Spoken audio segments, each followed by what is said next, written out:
السلام علیکم ورحمۃ اللہ وبرکاتہ۔ انشاءاللہ تعالی سورہ ہود آیت 50 سے ابتدا ہوگی۔ اعوذ باللہ من الشیطان الرجیم، بسم اللہ الرحمن الرحیم۔ وَإِلَىٰ عَادٍ، عاد قوم کا نام تھا جو حضرت ہود علیہ السلام کی قوم تھی۔ اخاہم، ان کے بھائی ہودا، حضرت ہود علیہ السلام کو بھیجا، اور عاد کی طرف ان کے بھائی حضرت ہود علیہ السلام کو بھیجا۔ قال، آپ نے فرمایا، یا قوم، یا حروف ندا ہے، او عبداللہ، اے میری قوم، اللہ کی عبادت کرو، ما لکم من الہ غیرہ، اللہ کے سوا تمہارا کوئی معبود نہیں، کوئی الہ نہیں۔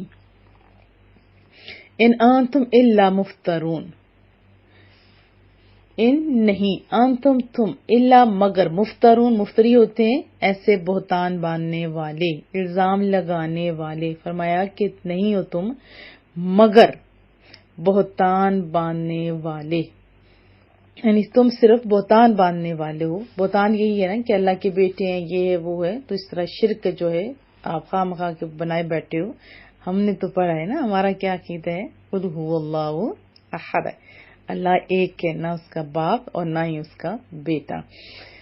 پھر فرمایا، یا قوم، اے میری قوم، لا اسألکم علیہ اجرا، اسألکم سوال جیسے ہوتا ہے، مانگنا، کم تم سے، اے میری قوم، میں تم سے اس کام پہ یعنی تبلیغ دین کا کوئی اجر نہیں مانگتا، کوئی اجرت نہیں لیتا۔ جو اجرت لیتا ہوتا ہے، پیسوں پہ کام کرتا ہے، اسے تو ڈر ہوتا ہے نا کہ کوئی چھڑا ہی نہ دے، پیسے ہمارے ختم نہ ہو جائیں۔ تو یہاں تو بات ہی کوئی اور ہے، اجر تو اس کا اللہ ہی دے سکتا ہے نا۔ ان اجری الا علی الذی فطرنی، فطرہ مانا ہوتا ہے جیسے فاطر السماوات والارض، پڑھا تھا نا، آسمانوں اور زمین کو پیدا کرنے والا، فطرہ پیدا کیا، نی مجھے۔ تو فرمایا کہ میں اس کی کوئی اجرت نہیں لیتا، میری اجرت اس رب کے ذمہ ہے جس نے مجھے پیدا فرمایا۔ افلا تعقلون، کیا، فا پس لا نہیں، تعقلون عین کاف لام، عقل اردو کا لفظ ہے، کیا تمہارے میں عقل نہیں؟ ہم بات کہتے ہیں نا کہ کیا تم سمجھتے نہیں ہو، کیا تمہارے میں عقل نہیں، ایسے بات ہوتی ہے نا۔ یہاں بھی وہی بات ہے کہ تم اس حقیقت کو کیوں نہیں سمجھتے ہو، یا کیا تم اس حقیقت کو نہیں سمجھتے۔ وَيَا قوم، اے میری قوم، استغفروا، مغفرت طلب کرو، استغفار کرو، ربکم، اپنے رب کریم سے۔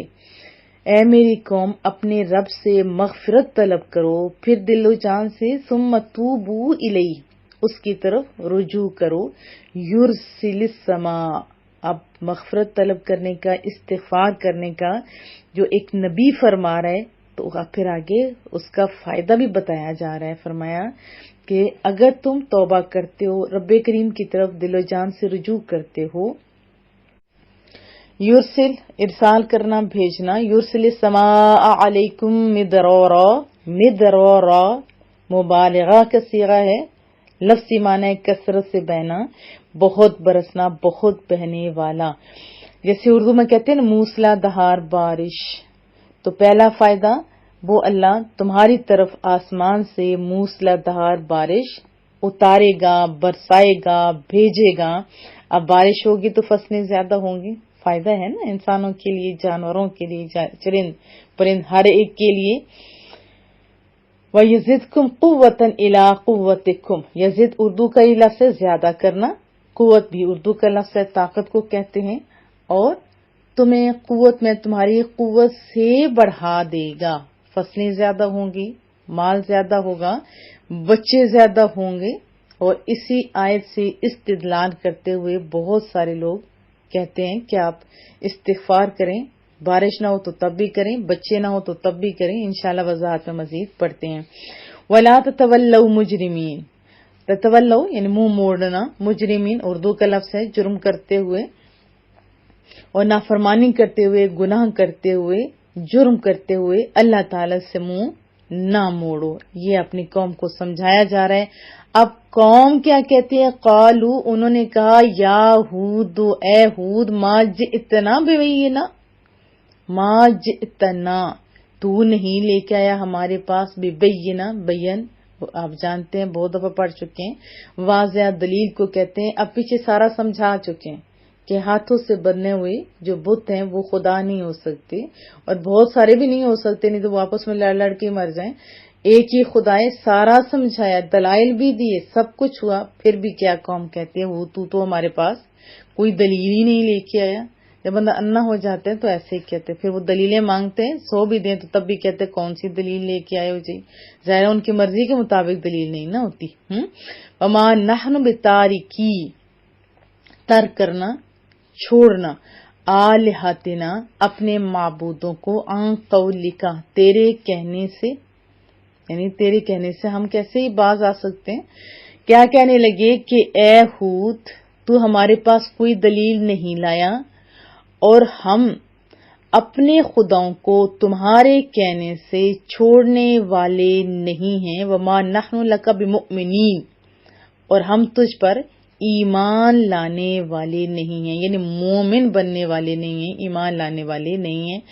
ان نقول الا اعتراک، اعتراک مانا ہوتا ہے تجھے مبتلا کر دیا ہے، جیسے ہوتا ہے نا جس کے اوپر جن آ گئے، یہ ہو گیا وہ ہو گیا، تو یہ وہ بات کہہ رہے ہیں۔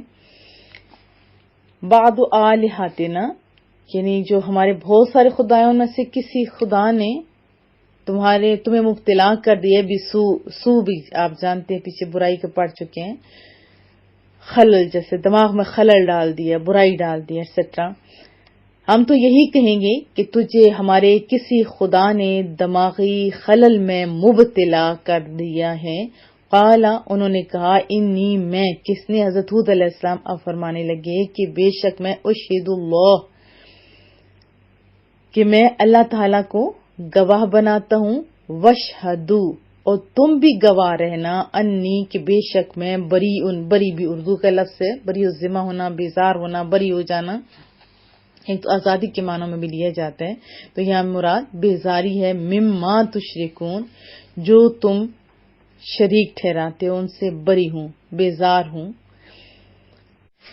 من دونہ فکیدونی جمیعا، فکیدو، کادا یکیدو، جیسے تدبیر کرنا، کوئی چال چلنا، سازش کرنا، جمیعا، یہ بھی آپ جانتے ہیں سارے مل کے، اکٹھے ہو کے، جمع ہو کے، من دونہ، اس کے علاوہ، اس کے سوا سب مل جاؤ اور میرے خلاف پہ سازش کرو، ثم، پھر لا تنظرون، پھر مجھے مہلت نہ دو، یعنی سارے اکٹھے ہو جاؤ، میرے خلاف سازش کرو، تدبیریں کرو، جو کر سکتے ہو، پھر مجھے مہلت نہ دو۔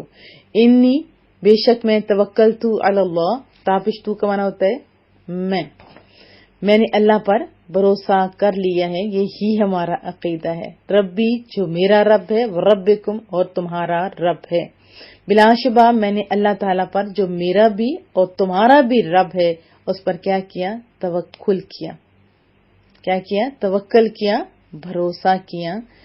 ما من دابہ، نہیں کوئی جاندار، یعنی چلنے والا، پھرنے والا، رینگنے والا، جانداروں کو ویسے بولا جاتا ہے، جانوروں پہ بھی، الا، مگر ہوا آخذوں بناصیتہا، بناصیتہا کے معنی کیا ہے؟ ناصیہ پیشانی کو کہتے ہیں نا، پیشانی کے بعد جو لوگ پکڑ لیتے ہیں نیند کے پورا قبضہ کر لینا، یہ بھی ہمارے جب کسی کو سزا دینی ہوتی تھی کیا کہتے؟ پیشانی کے بالوں کو پکڑ لیا جاتا تھا، کیونکہ درد بھی وہ بہت زیادہ کرتی ہے نا، غلبہ کے معنی میں آیا ہے۔ فرمایا کوئی جاندار بھی ایسا نہیں ہے مگر اللہ تعالیٰ نے اسے پیشانی کے بالوں سے پکڑا ہوا ہے، یعنی پوری طرح رب کریم کے قبضے میں ہے، چوٹی سے پکڑا ہوا ہے۔ ان ربی علی صراط مستقیم، بلا شبہ میرا رب سیدھی راہ پر، صراط مستقیم پر چلانے والا ہے۔ فَإِن تَوَلَّوْا، پھر اگر تم روگردانی کرو، منہ موڑ لو، پیچھے بھی ہم پڑھ چکے ہیں، لا تتولوا، مت منہ موڑو، یہاں تولو، تم روگردانی کرو، فقط ابلغتکم، میرا کام کیا تھا، کیا ڈیوٹی تھی؟ فرمایا تو میں نے تو تمہیں پہنچا دیا۔ یہ ابلاغ اور تبلیغ یہ بھی اردو کا ہی لفظ ہے نا، ما ارسلت بہ، وہ جسے دے کر مجھے بھیجا گیا، الیکم، تمہاری طرف۔ پھر اگر تم روگردانی کرو تو میں نے تمہیں وہ پیغام جسے دے کر مجھے بھیجا گیا ہے وہ ڈیوٹی تو پہنچا دی، یعنی تمہاری طرف جو ذمہ داری پہنچانا تھی وہ میں نے پہنچا دیا۔ وَيَسْتَخْلِفُ، یہ خلیفہ جانشین، اور جانشین بنا دے گا ربی میرا رب قومن غیرکم، ان تمہارے علاوہ کسی اور قوم کو۔ اگر تم نہیں اللہ کو مانتے ہو، تم لوگ صحیح نہیں ہوتے ہو، اللہ کو ایک نہیں مانتے ہو، تو نہ مانو، تمہارا اپنا قصور، ڈیوٹی تو جو ہماری تھی آسان طریقے سے دے دیے، پہنچانا وہ پہنچا دیے، اور تم نہیں کرو گے تو اللہ تمہارا محتاج تھوڑا ہے، اللہ کسی اور قوم کو لے آئے گا، یہ ہے اس کا مفہوم۔ فرمایا اور میرا رب، میرا اللہ، میرا کریم اللہ تمہارے علاوہ کسی اور قوم کو اپنا جانشین بنا دے گا۔ یہاں سے ہمارے لیے بھی بڑی بات ہے کہ اگر آج ہم نہیں ڈیوٹی دیتے تو اللہ کسی اور قوم سے یہ ڈیوٹی لے سکتا ہے، تو بہتر نہیں ہے کہ خود ہی ہم کھڑے ہو جائیں۔ اور الحمدللہ جو لوگ میرے ساتھ لگاتار کام کر رہے ہیں، اللہ ان کو مزید کامیابیاں دے اور اللہ ہم سے کام لیتا رہے۔ وَلَا تَضُرُّونَهُ شَيْئًا، ضرر، نقصان پہنچانا، اور تم اس کا کچھ بھی بگاڑ نہیں سکتے، ضرر پہنچا نہیں سکتے۔ ان ربی علی کل شیء حفیظ، حفیظ نگہبان، حافظ محافظ یہ جانتے ہیں آپ۔ بے شک ہمارا رب، میرا رب ہر چیز کا نگہبان ہے۔ کون فرما رہے تھے؟ ایک نبی۔ اس میں ہمارے عقیدے کی بھی بات ہے کہ ہمارا محافظ اللہ ہے۔ یہ جادو ٹوٹکے اگر اللہ اثر ڈالے گا تو نہیں، تو یہ چیزیں کسی کا کچھ بھی بگاڑ نہیں سکتی۔ یاد رکھیں ساری دنیا مل کے بھی اگر فائدہ پہنچانا چاہے تو نہیں پہنچا سکتی جب تک اللہ نہ چاہے، اور اسی طرح ساری دنیا مل کے اگر نقصان پہنچانا چاہے تو نہیں پہنچا سکتی اگر اللہ نہ چاہے تو۔ وضاحت جان لیتے ہیں۔ اب یہ انبیاء کے قصے کیوں بتائے جا رہے ہیں؟ جیسے پیچھے ہم نے حضرت نوح علیہ السلام کا پڑھا، ایک تو محبوب کریم کو یہ، کیونکہ اس ٹائم محبوب کو بہت زیادہ کفار اور مشرکین تنگ کر رہے تھے، تو یہ واقعہ بتا کے تو صبر کا بتانا مقصود تھا، اور یہ قیامت تک کے لیے جو بھی رسول اللہ کے دین کا کام کرتا ہے ان کو سمجھانا مقصود تھا رب کریم کا، کہ یقین جانیے کہ یہ لوگ جو ابھی باغی ہیں، آپ کی بات مانتے نہیں ہیں، ان کا غرور خاک میں مل جائے گا اور کامیابی محبوب کریم صلی اللہ علیہ وسلم کے لیے ہوگی، اور اسی طرح جو محبوب کا سچا غلام ہے اس کے لیے بھی ہوگی۔ اور اس کے علاوہ جو خاص بات یہاں ایک اور ہے وہ یہ کہ میں تم سے کوئی اجر بدلہ نہیں لیتا، کیونکہ جو اجرت لیتا ہے اسے تو ڈر بھی ہوتا ہے نا کہ کہیں ہمیں جاب سے نکال نہ دیا جائے، یا ہماری ٹیوشن نہ چھوٹ جائے، یا دین کا کام جب کر رہے ہوتے ہیں پیسوں کا کریں تو تب تو ڈر ہے نہیں، تو حقیقت یہ ہے کہ اس کا اجر صرف اللہ ہی دے سکتا ہے، بندہ نہیں دے سکتا۔ تو یہاں پہ ایک پیغمبر فرما رہے ہیں کہ مجھے جھوٹ بولنے کی حاجت کیا ہے، میں تم سے کچھ لیتا تھوڑا ہوں، میرا اجر تو میرے اللہ کے ذمہ ہے جو میری ذمہ داریوں کو خوب جانتا ہے، وہ غنی بھی ہے، کریم بھی ہے، اس کو چھوڑ کے تمہارے آگے ہاتھ کیوں کر پھیلاؤں گا، ذرا سوچو۔ تو اس میں بھی ہمارے لیے بہت بڑا ایک کیا کہہ سکتے ہیں کہ سبق ہے کہ ہمیں بھی جو کچھ کرنا ہے اللہ کی خاطر کرنا ہے، اور وہ واقعی ہی ریوارڈ دینے پہ قادر ہے۔ یاد رکھیے کہ کسی کے پاس اگر آپ جا کے مانگتے بھی ہیں لیکن اس کی مرضی ہے دے نہ دے، لیکن جس کے دل میں اللہ ڈال دے یا جو آپ کے مقدر میں ہے وہ 7 سمندر پار بھی ہو تو آپ تک پہنچ جاتا ہے، بس اللہ ہمارے اوپر اپنا کرم، اپنا فضل فرمائے۔ پھر اس کے بعد بارشوں کی بات آئی، یہ چیزیں کیسے کہ جب تم دین کا کام کرو گے، مغفرت اللہ سے بھی مانگو گے کہ پہلے جو گناہ ہوئے مالک ہمیں معاف فرما دے، اب تیری اطاعت میں ہم لوگ زندگی بسر کریں گے، تو یہاں بہت بڑی خوشخبریاں کہ دنیا میں بھی خوشحالی اللہ کریم دے گا، بارشیں برسے گی تو بنجر زمین سیراب ہوگی، پھر سونا اگلے گی نا، ہر طرف سبزہ ہوگا۔ ذرا امیجن کیجئے کھیت لہلہانے لگیں گے، معاشی خوشحالی کا جو خوبصورت دور ہے، زرین دور ہے، وہ شروع ہو جائے گا۔ جب حالت سدھر جائے گی تو اولاد بھی صحت مند خوبرو بہت زیادہ ہوگی، دولت کی فراوانی اور قبیلے کے افراد کی کثرت کے سبب پھر قوت میں بھی بے پناہ اضافہ ہو جائے گا۔ تو یہ سمجھایا کہ یہ خیال دل سے نکال دو کہ اگر تم نے اللہ تعالیٰ کی بندگی اور اس کی شریعت کی پابندی شروع کر دی تو تم مفلس اور کلاش ہو جاؤ گے۔ اب یہاں پہ ہم بھی ذرا سوچتے ہیں، یہ تصورات تو ہمارے گرد بھی گھوم رہے ہیں نا، کہ اگر دین اسلام سے ہم لوگ رابطہ پکا کر لیتے ہیں، دین کا کام کر لیتے ہیں، تو پھر کیا ہے، غربت ہمارے دروازے پہ یہی نہیں، اسی وجہ سے لوگ دین اسلام سے کھچے رہتے ہیں۔ تو فرمایا کھچنے کی ضرورت نہیں ہے، اگر تم اس کی مانو گے تو پھر کیا ہوگا، سب کچھ مل جائے گا۔ یعنی غربت اور افلاس کے خوفناک سائے زیادہ تر لوگوں کی آنکھوں کے سامنے آئے جاتے ہیں نا، کیونکہ حالات بھی ایسے ہو رہے ہیں۔ یہ جو دین کا کام کرتے ہیں، ہمارا دل کیا کرتا ہے، وہ فری کام کرے، حالانکہ اس نے کھانا پینا، رہائش لینا دینا سب کچھ ہوتا ہے، بچے پڑھائی، اور یہ سارے لوگ باہر نکلتے ہیں، اسٹرائکس کرتے ہیں، لیکن دین والے بندے نے کبھی نہیں کی۔ ان کی تنخواہیں سب سے کم ہوتی ہیں۔ ہمارا دل کرتا ہے ہم دیں بھی کچھ نہ، کام بھی ان سے بڑے بڑے لیں۔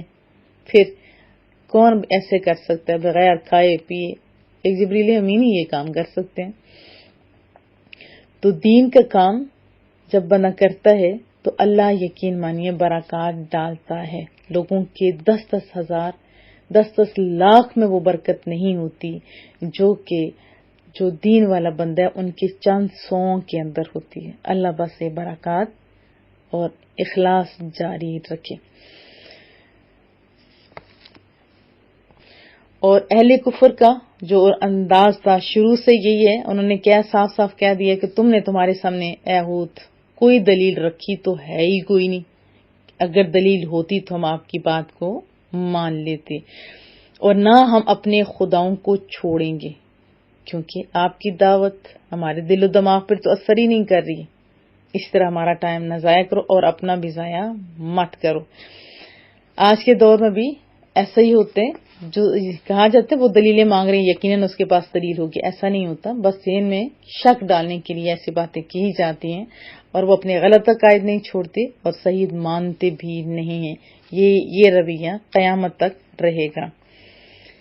اور ایک اور بات جو انہوں نے کہی، دیکھیں یہ بات حق تھی جو حضرت ہود فرما رہے تھے، لیکن وہ مان نہیں رہے تھے، الٹا کہا ہمارے جو خدا ہیں نا انہوں نے اس کے دماغ میں خلل ڈال دیے، اسی سبب سے یہ ہمارا پیچھا بھی نہیں چھوڑا اور اس طرح کی باتیں کر رہا ہے۔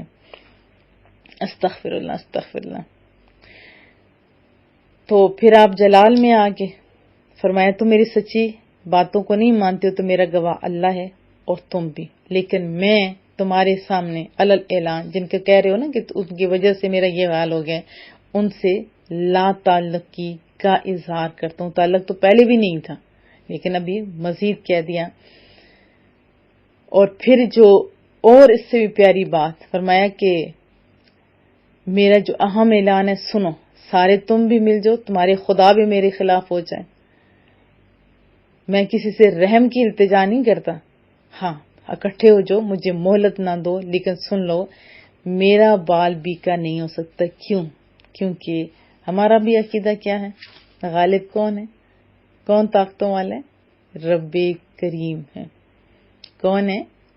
رب کریم ہے، اسی پر بھروسہ ہے، وہی جو چرند و پرند کو کھلاتا ہے، وہی جو ان کی حفاظت کرتا ہے، وہی ہماری حفاظت کرتا ہے، اور تم کوئی گزن کوئی تکلیف نہیں پہنچا سکتے۔ اور مجھے جو اللہ تعالیٰ نے ذمہ داری سونپی وہ میں آسان طریقے سے پورا کر رہا ہوں۔ اور میرا محافظ کون؟ اللہ۔ ہمارا محافظ کون ہے؟ رب کریم۔ اور جو بار بار میں بات کہتی ہوں کہ اگر اللہ نے آپ کو موقع دیا ہے تو آپ بھی دین کے کام میں، جیسے کوئی ویڈیو بنا سکتا ہے، لکھ سکتا ہے، یہ آپ کے پاس عطاء القرآن ایک بہترین پلیٹ فارم ہے، اس میں اگر آپ جانی مالی کسی لحاظ سے بھی آپ تعاون کرنا چاہیں تو ضرور کیجیے گا، کیونکہ یہاں بھی یہی فرمایا کہ اگر تم نہیں کرتے ہو، اللہ میرا تیرا محتاج ہے ہی کوئی نہیں۔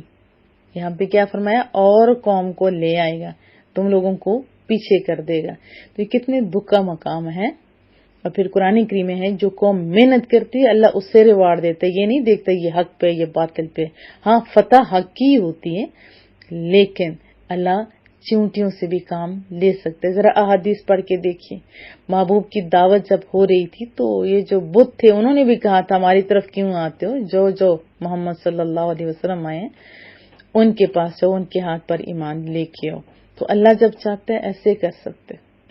میرا تیرا محتاج نہیں ہے، ہم اس کے محتاج ہیں. ہاں اس کا شکر ادا کریں کہ اس نے ہمیں یہ موقع دیا ہے. جو ہمارے معاونین ہیں کسی بھی لحاظ سے اللہ سب کو ترقیاں دے، کامیابیاں دے. اللہ پاک میری ماں کو صحت کاملہ عطا فرمائے، اور جو پریشان ہیں سب کی پریشانیوں کو دور فرمائے، سکون کی دولت سے مالا مال فرمائے. اور رب کریم جو تمام پریشان ہیں ان کی پریشانیوں کو دور کرے، مصائب کو دور کرے. صرف اللہ اپنا محتاج رکھے. رب کریم تو ہم سب سے راضی ہو جا.